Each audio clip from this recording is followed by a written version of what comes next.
Key steps to financial freedom.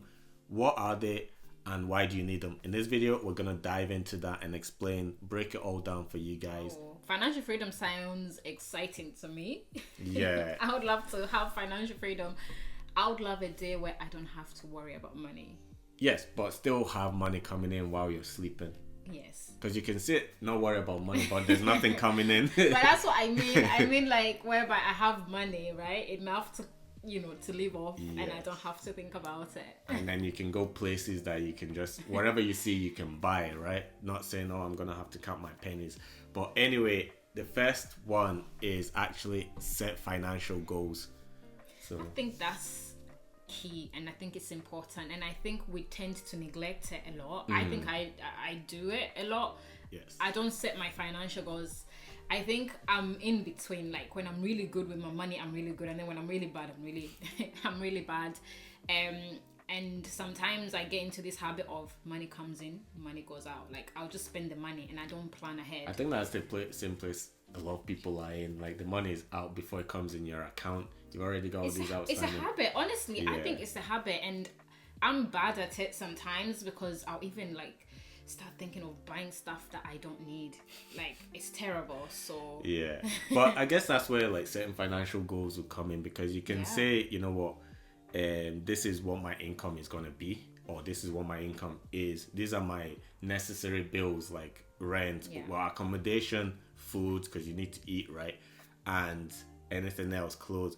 And then anything out with that, you could say, okay, this is how much I have left. This is my goal. I want to save up this amount by the end of the year, or in 6 months, or in 2 years, whatever.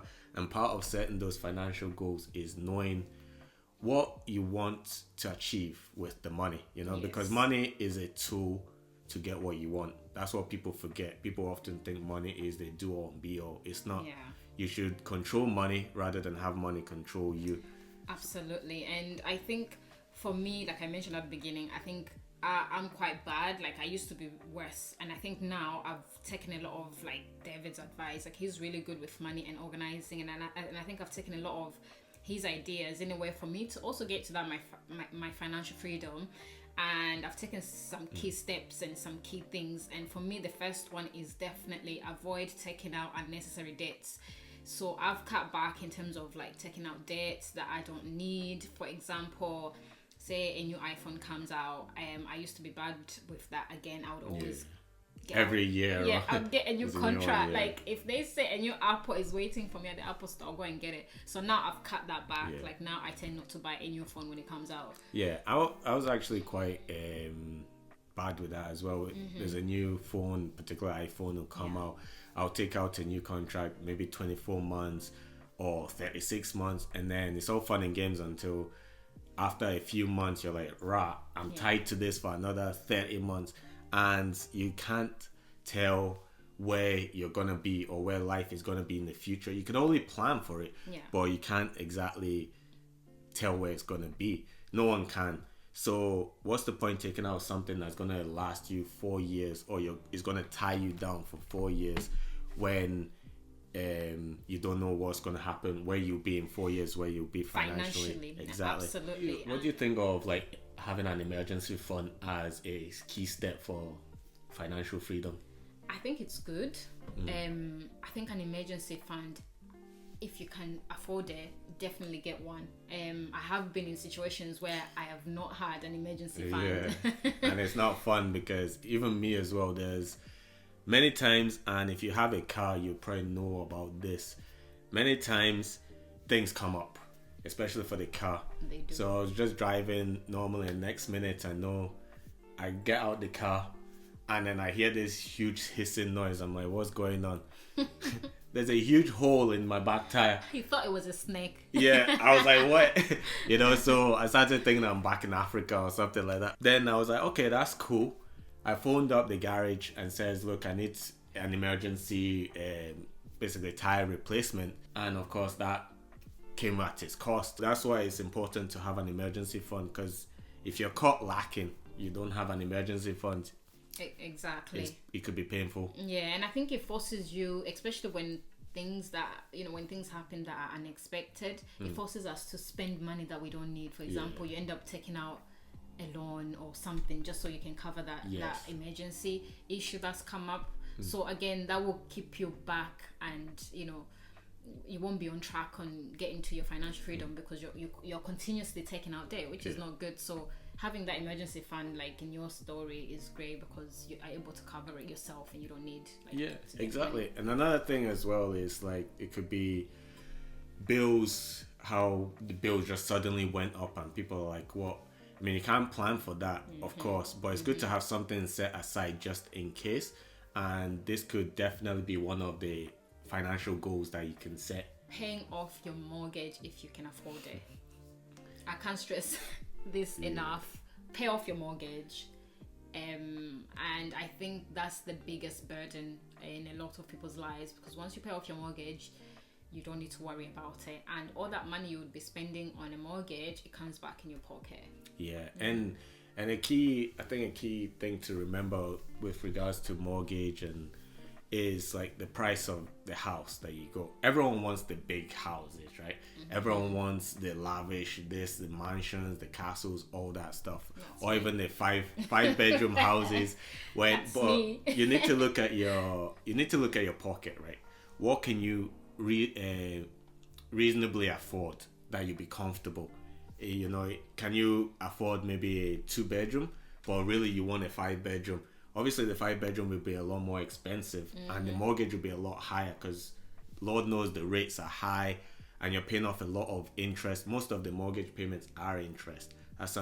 So stick to the maybe 2-bedroom that your mortgage is lower, and like Kay was saying, paying off your mortgage will be a lot easier to do because you can actually put something towards the principal every month, every year. Let's say you can afford maybe £3,000 a month for a mortgage on a house, and you see 2 houses that you can get. One is a maybe 5-bedroom, the other is a 4-bedroom or 3-bedroom, and of course one is cheaper than the other. Let's say for one, the 5-bedroom, your mortgage would be 2,500, and for the 3-bedroom, your mortgage would be maybe 1,500.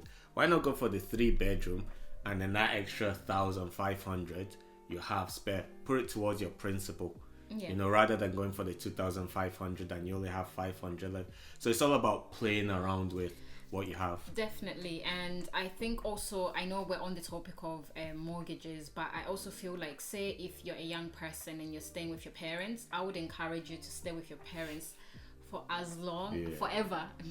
Lord knows that's a good idea. Honestly, like if you have your parents and they've got a house and you're living there for free, why not? Take advantage of it. Honestly, use it as an opportunity to save up.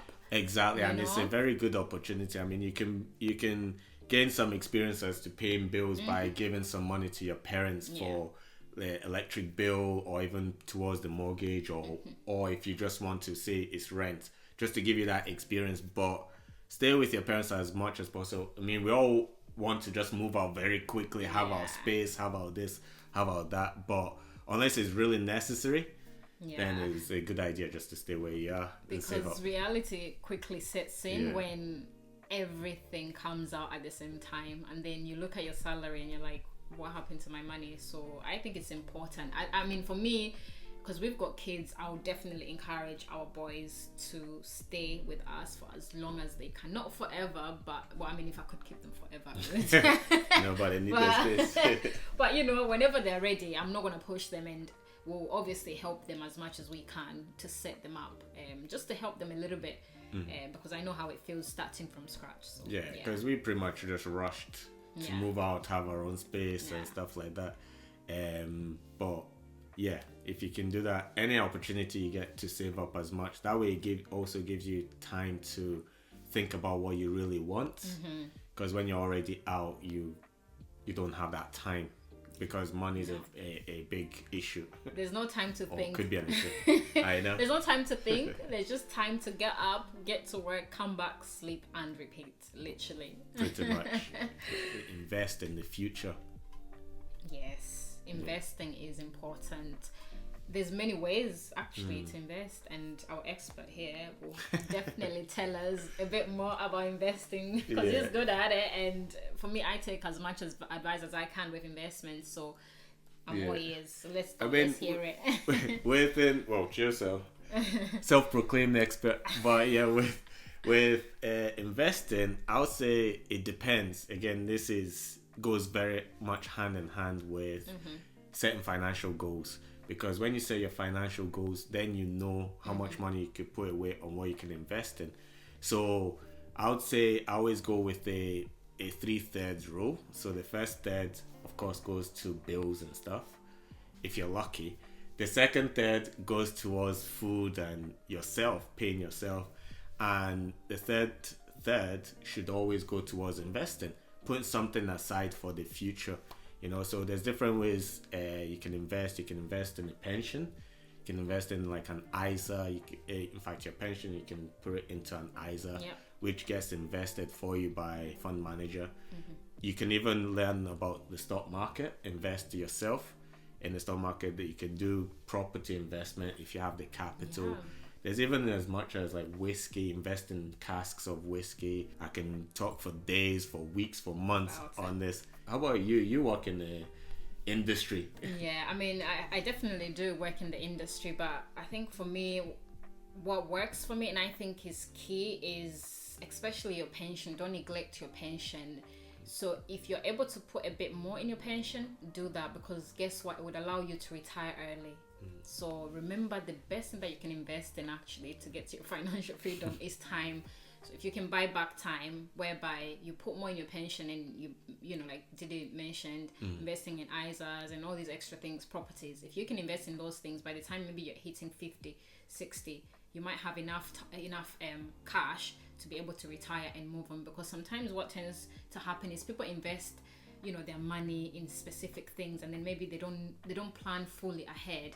And maybe that at that point where they thought they were going to retire, that money is not enough, and then they're forced to go back to work to make that little bit extra to survive for the rest of their life. So you don't want to get caught up. So make sure you plan ahead and put extra money in your pension or your future investments, for sure. Actually, you could invest in businesses. People only think of things like real estate, which is good, stocks and shares, which is also good, etc. But not a lot of people think about buying businesses, and that's actually what the super wealthy do. There's websites that you can buy businesses. It could even be a mom and pop store, like a cafe or something, physical business, or it could be an online. You can buy an e-commerce business, and they tell you how much it is generating every month. So yeah, that's something that you can consider. And just to finish off what you've said there, I think the reason why also that's really good to do is because you are not doing the groundwork. So that business is already established. So if you have the money, all you're doing is just buying the whole lot. You don't need to advertise. Already that business is out there. You don't need to get customers. There's already customers. So for you, all you're doing is owning something. That's a good idea. I really like that. So if you have the money, definitely. So those are just some key steps to securing your financial freedom. And the take-home message out from this video, if you don't take anything else on board, the message you should definitely take on board is the earlier you start, the better you will be in the future. So there's no better time like now, to start. So if it's something you've been thinking about doing, start now. Start putting a little amount. You don't need to put 90% of your salary, or you don't need to be making millions of pounds a year. Wherever you can, just put something aside and then put it somewhere. But thanks for watching, guys, and if you haven't done so already, make sure you guys subscribe, and of course hit that notification bell so there'll be more videos like this and you wouldn't miss any of them when they get uploaded.